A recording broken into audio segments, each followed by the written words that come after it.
예, 오늘 본문 우리 에베소서 5장 우리 31절부터 우리 33절 말씀을 중심으로 결혼의 신비라는 제목으로 우리 함께 은혜를 우리 나누기를 소원합니다. 가정 상담가 중에서 팀 박사가 참 유명한데요. 결혼한 부부들 가운데 아내를 향해서 이런 질문을 했다고 합니다. 당신이 결혼한 지금의 남편이 좋은 남편이라고 생각하십니까? 이런 질문을 던졌는데요. 결혼 1년 이렇게 차 아내는 뭐라고 대답했을까요?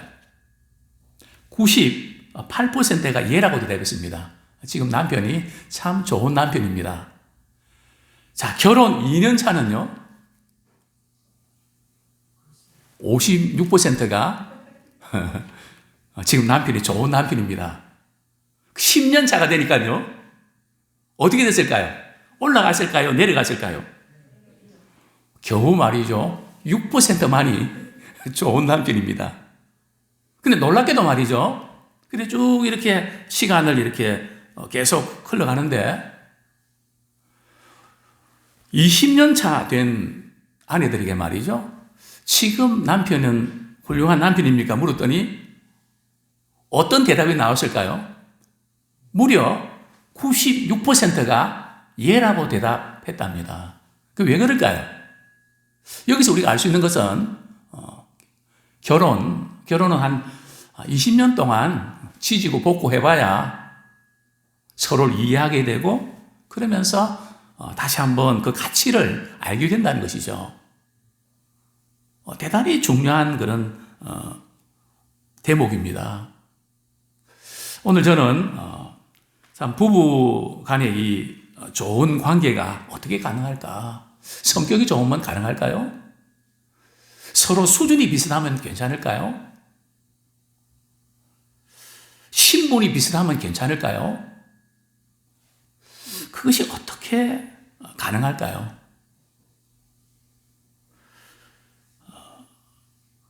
오늘 성경은 이렇게 말씀합니다. 부부와의 관계는 각자가 그리스도와 맺는 관계에 달려있다는 겁니다. 굉장히 중요한 부분이죠.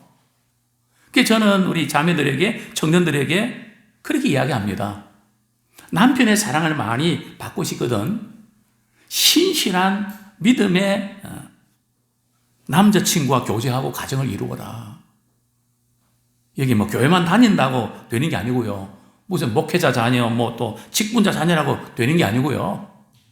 정말 주님의 사랑을 경험하고 나도 사랑할 아내에게 주님의 사랑을 나누고 싶은 그런 사람을 말하는 거죠. 또 남편도 마찬가지고요. 또 아내도 마찬가지고 서로 주님이 나를 이렇게 사랑해 주셨는데 항상 그 주님의 사랑에 비추어서 서로를 바라보는 거죠. 그래서 결혼은 삼각관계가 되어야 됩니다. 당신과 나와의 관계에서만 접근하면 오래 못 가고 금방 이렇게 서로 흔들리게 됩니다. 그래서 항상 우리 주님은 나를 어떻게 사랑하셨는데 너는 그 사랑으로 부부에게 서로 대하니? 또 자녀들에게 대하니?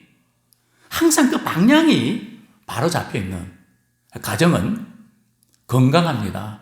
이게 이제 바로 결혼의 신비인데요.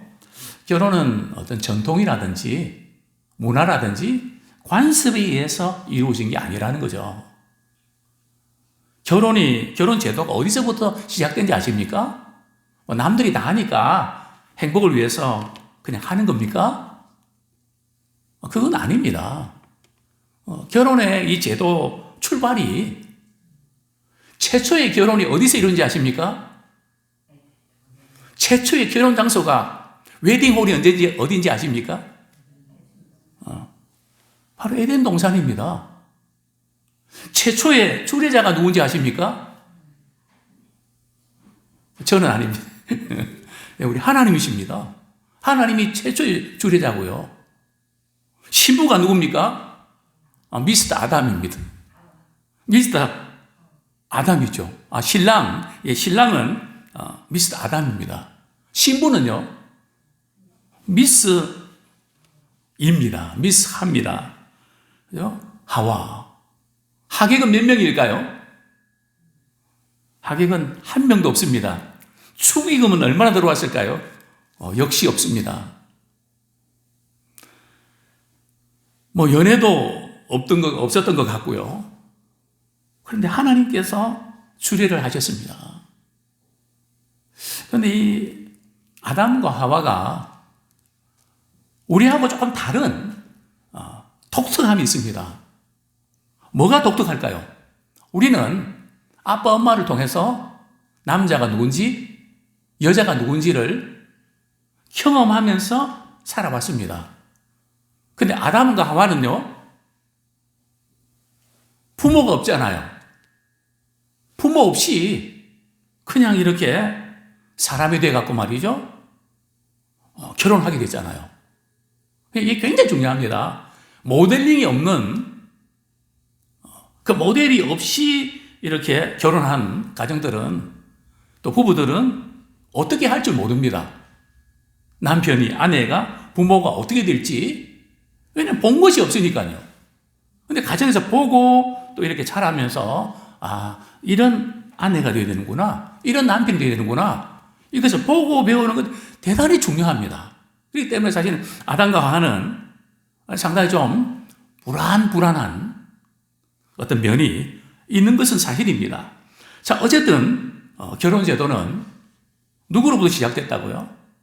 하나님으로부터 시작됐다는 겁니다. 그러니까 하나님께서 결혼제도를 만드실 때는 목적이 있다는 겁니다. 저는 요즘 결혼식장에 갈 때에 참 씁쓸해합니다. 결혼식의 하이라이트가 뭔지 아세요? 요즘 이렇게 우리 젊은이들이 결혼할 때 이렇게 주례사도 따로 없고 그냥 상당히 좀 이렇게 재밌게. 근데 결혼은 사실은, 결혼제도는 그 속에서 하나님이 계셔야 되거든요. 하나님 앞에서, 하객들 앞에서 맹세하고 세가는 거거든요.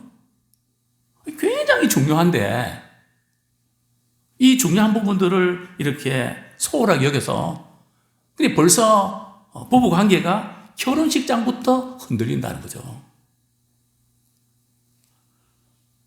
참 중요한 그런 부분들. 그래서 우리 결혼식을 할 때 가능하면 교회에서 하십시오. 왜냐하면 통계가 있거든요. 교회에서 결혼한 부부들은 이혼의 확률이 굉장히 적습니다. 거의 없다고 해도 과언이 아니거든요. 왜냐하면 하나님 앞에서 거의 다짐하고 맹세 어려울 때는 많아 말이죠. 부부관계 안 좋습니까? 집에 가셔서 결혼식 한번 했던 장면들을 한번 쭉 틀고 말이죠. 그때 분위기를 한번 느껴보십시오. 내가 그때는 이랬지. 그때가 참 좋았지. 그 사이에 내가 어떻게 변했을까? 한번 되돌아보면서. 그래서 항상 우리는 결혼제도는 하나님 앞에서 결심하고 다짐하는.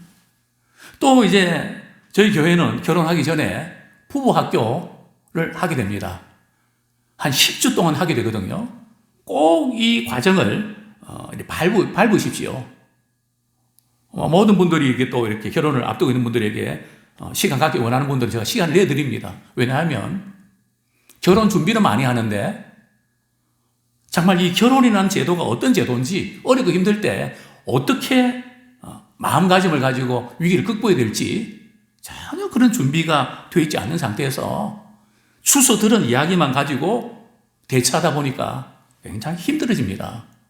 그래서 결혼제도는 하나님께서 세우신 제도고 방향이 하나님을 향해야 되고 그 안에서만 결혼의 깊은 의미를 우리가 깨닫게 됩니다. 자, 우리 성경 말씀 다시 한번 읽도록 하겠습니다. 에베소서 6장 31절 말씀 같이 한번 읽겠습니다. 시작. 그러므로 사람이 부모를 떠나 그의 아내와 합하여 그 둘이 한 육체가 될지니. 여기 사람은 아담입니다. 즉 남편입니다. 남편은 어떻게 된다고요? 부모를 떠나야 된다. 우리 문화는 여자가 결혼하게 되면 이런 표현을 쓰죠. 시집을 갔다고. 이 시집을 갔다 하는 이 표현은 유교 문화에서 익숙한 겁니다. 시집을 갔다, 떠났다. 그래서 되게 좀 섭섭해하고 그렇게 하는데, 성경적으로 말이죠.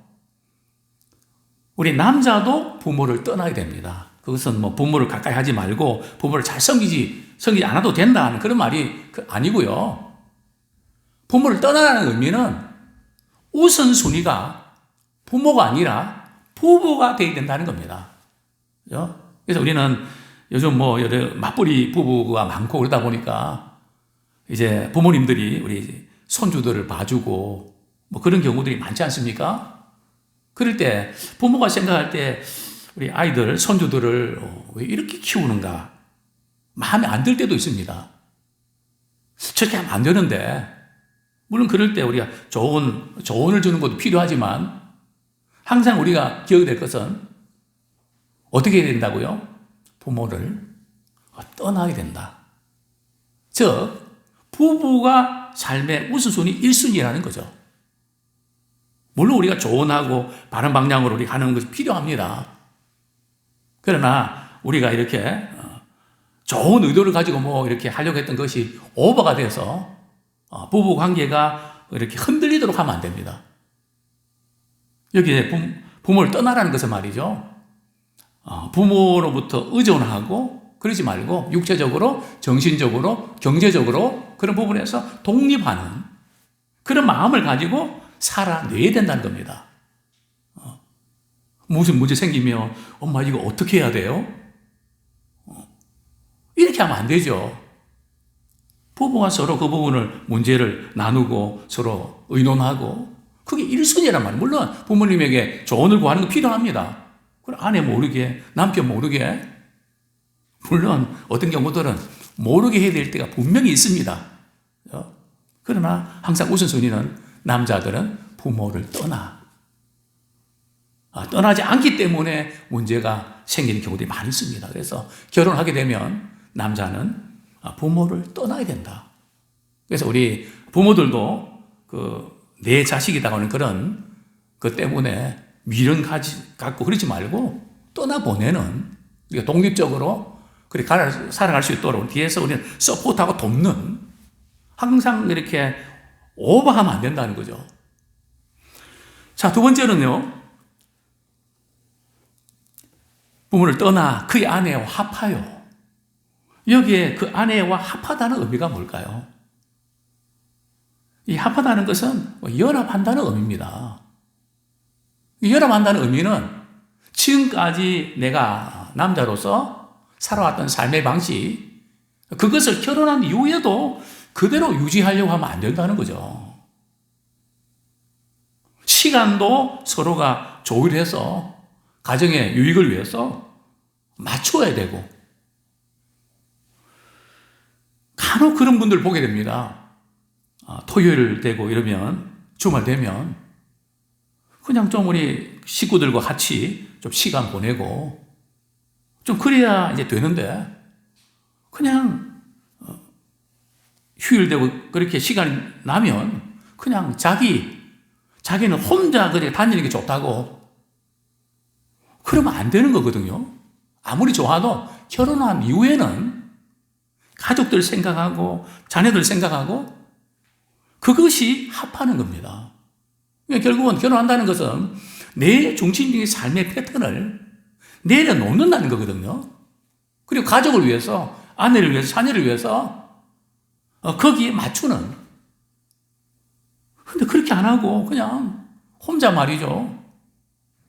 뭐 우리들 가운데는 그런 분 안 계시죠? 뭐 맛있는 반찬들이 나오면 말이죠. 누가 먼저 먹습니까? 요즘 부모님들은 자녀들한테 먼저 주는 경향도 있고 또 아내를 권하는 경우도 있고 그런데 말이죠. 뭐 자기가 다 먹고 말이지. 그죠? 내가 가장이 건강해야 된다고. 그죠? 물론 또 가장이 건강도 해야죠. 그래서 이 합한다는 것은 우리 삶의 방식을, 내 삶의 방식을 내려놓는다는 겁니다. 그래서 결혼은 합하는 훈련입니다. 그럼 내려놔야 되죠. 내 감정, 내 생각, 내 고집도, 내가 살았던 삶의 방식도. 그게 이제 결혼의 굉장히 중요한 의미죠. 뿐만 아니라 성경이 이렇게 말씀합니다. 그 둘이 한 육체가 될지니. 이것은 단순히 부부가 육체적으로 하나 되는 그런 의미도 있지만 이렇게 하나 된다는 의미는 정신적으로, 영적으로 하나 된다는 겁니다. 우리 그런 이야기 많이 하죠. 부부가 서로 결혼하면 서로 많이 닮아가는 것 같다고. 분명히 그렇습니다. 왜 그럴까요? 부부가 하나 되는 것은 영적으로도 하나가 되지만 육체적으로도 하나 되고요. 정신적으로도 하나가 됩니다. 그리스도 안에서 이제 하나가 되는 거죠. 그래서 우리는 서로 다른 생각, 다른 습관, 다른 삶의 방식 안에서 우리가 살아왔잖아요. 그래서 항상 우리 그리스도인들은 우리 아내를 바라보고 자녀를 바라볼 때에 남편이 존경받을 만해서 존경하는 것도 아니고 아내가 사랑받을 만해서 사랑하는 것도 아니고 그래서 섭섭하고 힘들이 생길 때 그냥 당신 때문에 내가 이렇게 됐다고 참 그렇게 말하고 그렇게 행동할 때가 종종 있습니다. 뭐 사람인지라 또 그렇게 생각할 수 있죠. 그러나 그 생각을 계속 가지고 말이죠. 그렇게 하면 안 됩니다. 어떻게 가야 됩니까? 성경은 이렇게 말씀합니다. 하나님께서 우리 하와를 말이죠. 만드실 때 뭘로 만들었습니까? 아담의 칼비뼈로 만들었거든요. 갈비뼈로 만들었죠. 만약에 머리뼈로 만들었으면 어떻게 될 뻔했을까요? 그죠? 막 그냥 이렇게 또 강요하고 말이죠. 또 다리뼈로 만들었다면, 그죠? 또 문제가 생겼죠. 이 갈비뼈로 만들었다는 의미는 서로 동등하다는 의미입니다. 서로 인격적으로 존중하고 사랑하라는 그런 의미죠. 또 갈비뼈로 만들었다는 것은 그 긴밀하게 연합하라는 겁니다. 그죠? 서로 잘 맞추어 가라는 그런 것이죠. 그런데 저는 이 아담이 말이죠.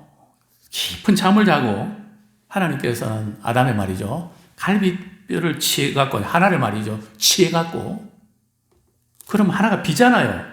거기다가 어떻게 조치하신지 아십니까? 오늘 말은 수술하신 거거든요. 거기다 살로 막 채워 넣으셨습니다. 그죠? 그리고 이제 하나님께서 아담 앞으로 말이죠. 하와를 데리고 오십니다.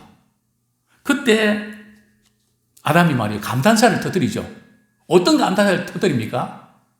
이는 내 뼈 중에 뼈요, 살 중에 살이다.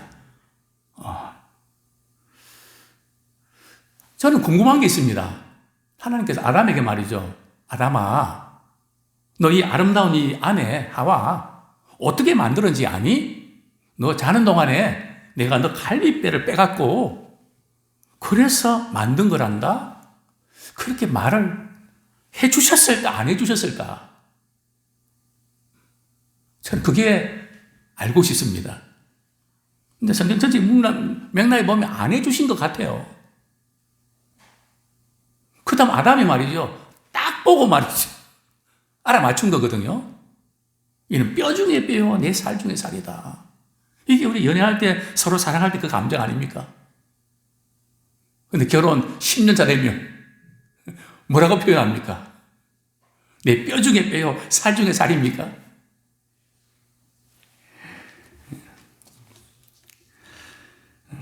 참 많이 우리가 바뀌어 있는 우리 모습 발견하는데요. 그렇습니다.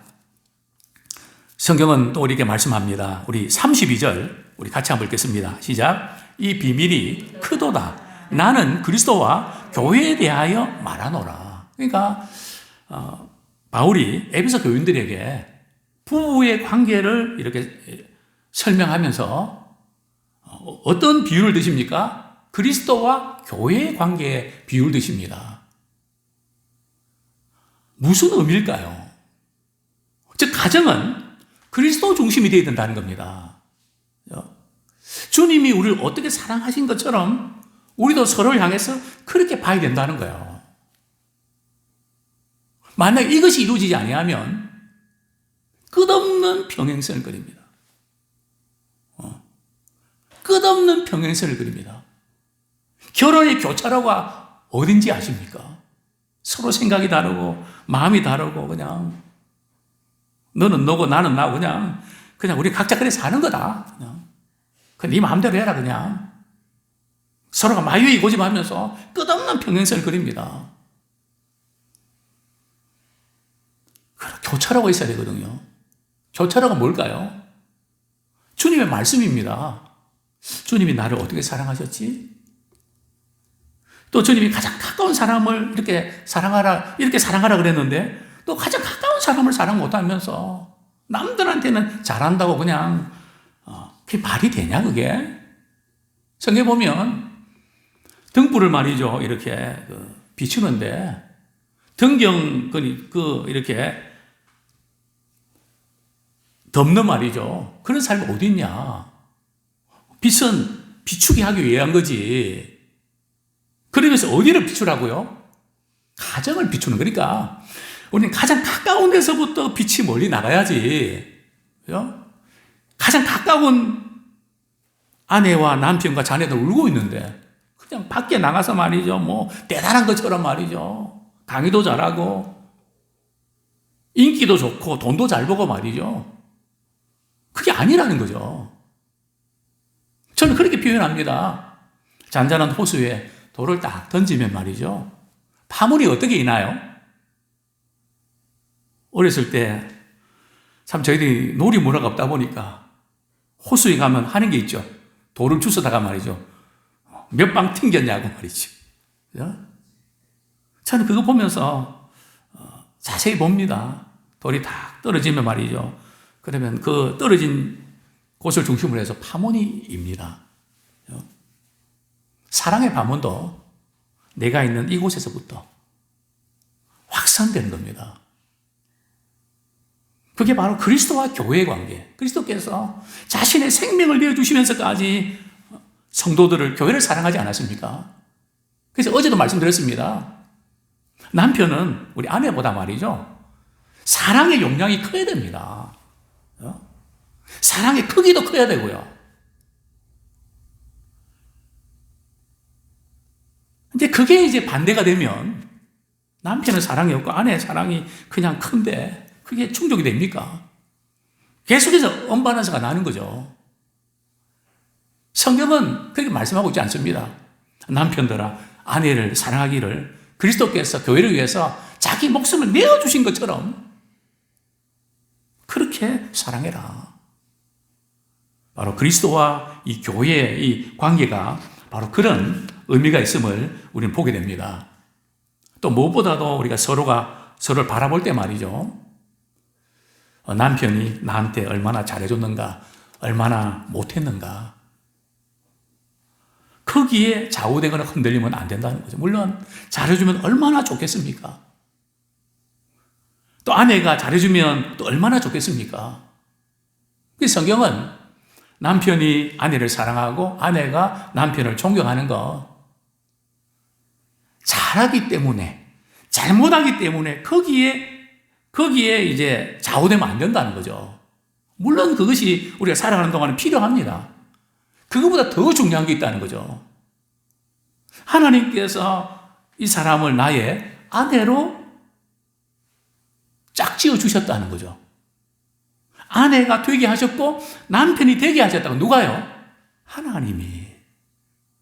또 우리 자녀들을 하나님께서 선물로 주셨다는 거니까 하나님과 링크가 되어 있어야지. 단순히 너와 나 그냥 선택을 했는데 내가 그때 첫 번째 사람하고 선생할 건데 완전히 진짜 잘못 짚었다. 뭐 이거 생각하면서 말이죠. 늘 후회하고 그냥 그렇게 하면 안 된다는 거죠. 못마땅하고 실망되는 게 많지만 그래서 성경은 이렇게 말씀하지 않습니까?